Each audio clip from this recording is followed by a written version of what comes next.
What's going on, guys? I'm Steve. Welcome back to the channel. Welcome back to another video. If you're first time stopping by the channel, hit that subscribe button. Trust me, you won't regret it. If you're a returning subscriber, as always, guys, welcome back, and I do appreciate support.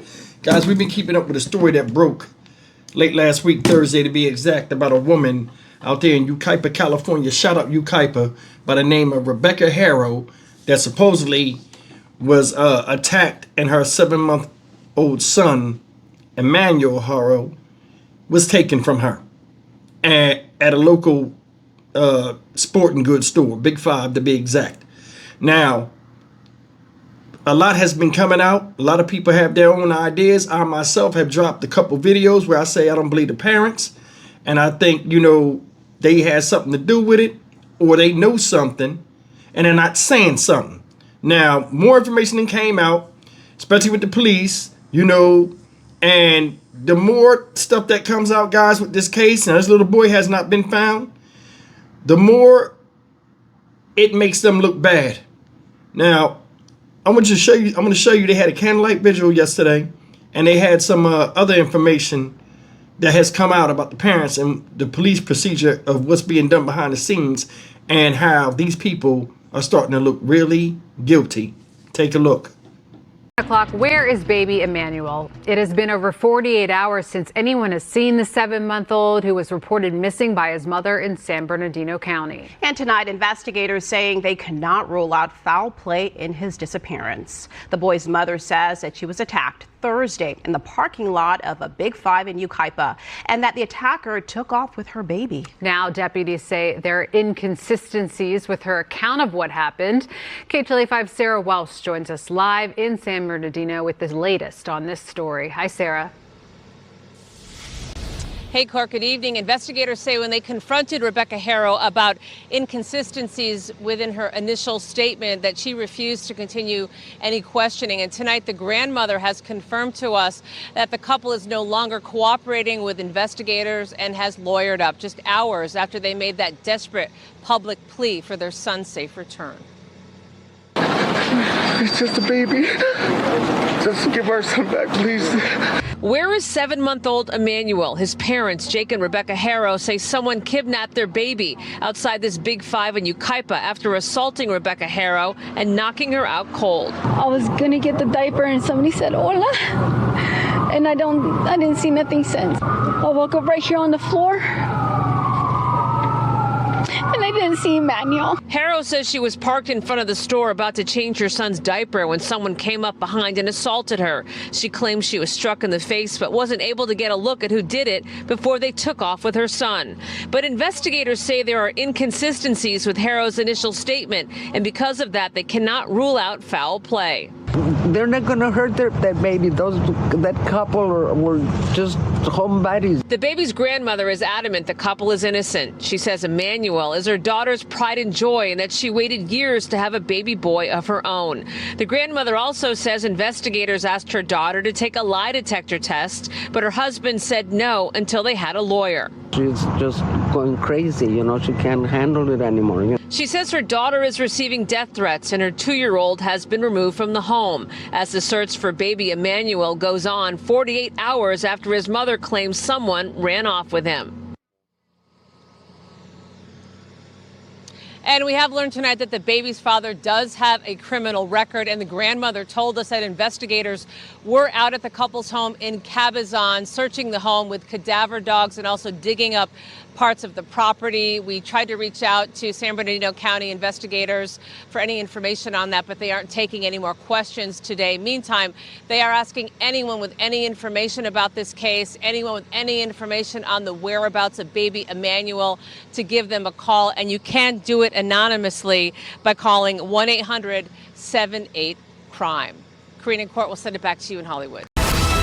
Right now at 11, an Inland Empire community demanding justice in the case of a 7-month-old now missing for 3 days. This as detectives sweep the home of the child's parents today. And tonight, investigators are still looking for 7-month-old Emmanuel Haro. We want to thank you for joining us. I'm Jonathan Gonzalez. I'm Kathy Vara. Tonight we are following breaking news in the investigation as the San Bernardino County Sheriff's Office tells NBC4 that Emmanuel's 2-year-old sister is now in the custody of Child Protective Services. New video shows detectives at at the home of Rebecca and Jake Haro in Yucaipa just after 7 o'clock this morning.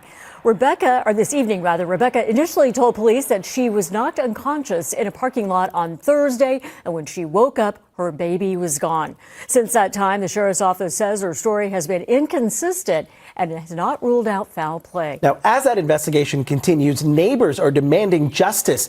Dozens showing up to a vigil held in Emmanuel's honor tonight. We want to show you his photo once again. Emmanuel has brown hair, brown eyes, and was last seen wearing a Nike onesie. Anyone with any information is being urged to call 911. All right, guys, I'm going to say 4 things, 3 of which I think are true. My opinion. This is just me. Number 1, I think he's lying through her. She's in the forefront, and the lie is him. And the reason why they look guilty on camera is because he's overseeing what she says, and she's not a good liar. I think, honestly, that's what's going on with this. She's trying to corroborate a lie to cover up, to protect him from something he done did to that kid. This is just me being honest with you, because I'm gonna tell you why I say that. If you go back and watch the interviews of her when she first got in front of the camera with the media, which I thought was a bad idea. She's talking. She can only say 2 words. Her eyes are dry for somebody that's devastated that they couldn't protect their child and was attacked and the child was taken. And one of the things she did where I immediately sucked my teeth was she did like this. I was changing his diaper and I heard somebody say hola, and then I turned around and I was knocked out. I fell on the ground and then she thought for a second and then she says, I saw white.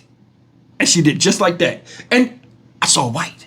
But she looked at the camera like she was trying to convince somebody, because like the way she said it, she must have thought in her head, well, that don't sound, well, let me just say this too. And it came in her head and she spoke it real quick. I saw white. Like, makes no sense. And then you see him standing there. I told you in the other video, he made like a weird look on his face. When he was talking, he was holding that baby. He was going, please, bring her baby back. Please. It was so fake to me. It was so fake. And people react differently in times of trauma and times of despair. But that shit right there was scripted. And I seen that, and I'm not even a private investigator. So the police seen that. These detectives go over this type of shit all the time. Right? Especially with people with hoaxes, with missing babies and making reports and stuff. These people are trained to vet people. And the parents ain't no different. Another thing is this. This guy right here, with his criminal past, he got a willful child cruelty case he was convicted of. Right? With a delayed sentence. Now, yeah, you can't bring up somebody's past a lot of times with the present because people change. But looking at him, he give off abuser vibes, and she give off the vibes of somebody that was abused. That's just me saying it. Another thing is, if you look close, and somebody said this in the comment, then I had to go back and look. She got that black eye.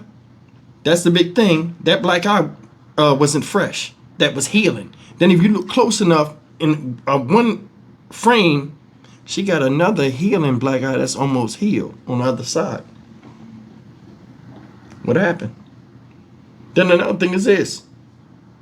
This brings me to the thing. Like I say, he's the main suspect. I think he's the main suspect. And she's trying to cover up. And they said, okay, well, we want to give you a polygraph. And all of a sudden now he jumps in. No polygraph. Let me explain to you how bad that looks. She was at the crime. You trust your wife. You know your wife wouldn't hurt the baby and all this other stuff. Go through the polygraph. Can't really be held up in court against you.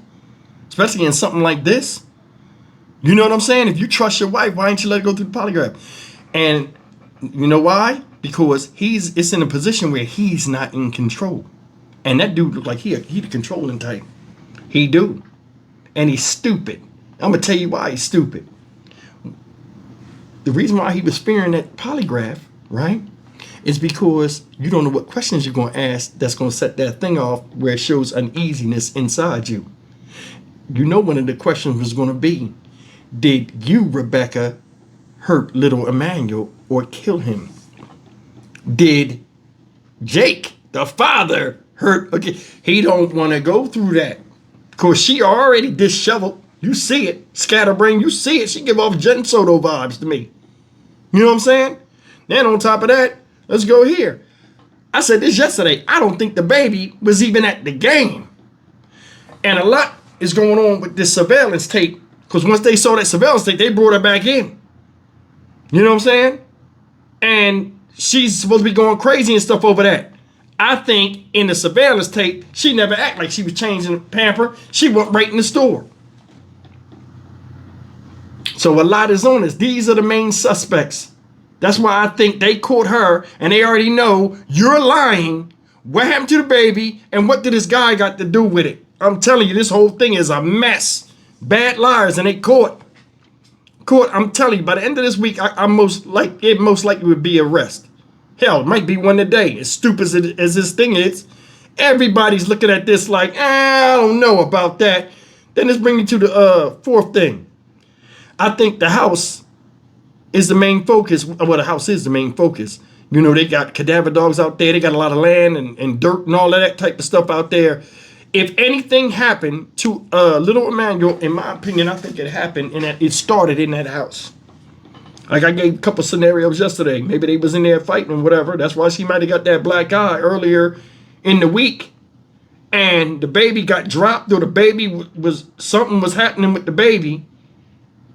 You know what I'm saying? Either he was attacking her with the baby got hurt, and then the baby wound up not showing signs of improvement and passed on, and then they got rid of the baby, and all of a sudden, the game is the catalyst to start the lie. Either way, this shit is crazy, and these people look bad. If these people are not the suspects or the ones that are responsible for this, I will be floored. I'll be floored. And I'm going to just leave it at that. We'll hold up until something else come up. But they done got lawyers. They don't want to take the polygraph because the husband's in charge doing all of this type of stuff. He's trying to control the situation. It's a bad look. Either way, man, this will be cleared up soon enough. We won't have to wait too long. I'm Stock Market Steve for the Dynamic Reason channel. As always, like, comment, share, and subscribe. You got punched in the eye from the back. Your eye, a direct blow would have marked you like that. Somebody said hola, knocked you out from behind. You hit your head, don't have no bruising or nothing back there. Never went to the hospital. You had your cell phone. You supposedly called the cops. And then the only reason why the husband knew about it is you called. He had to call from the ex-wife family's phone.